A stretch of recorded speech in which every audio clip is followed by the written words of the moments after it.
Lên đây nhá.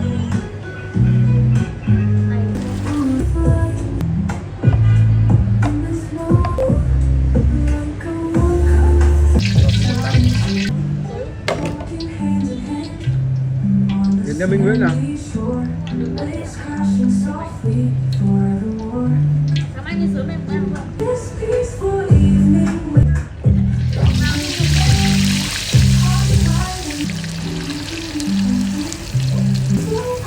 Vẫn dính ạ.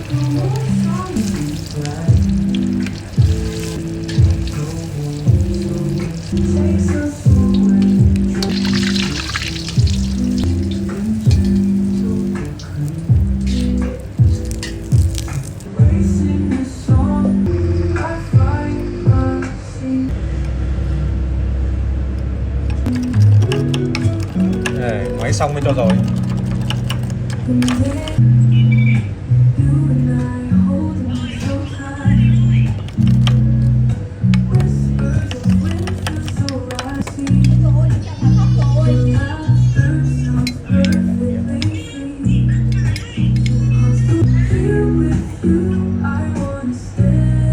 Lên đây nhá.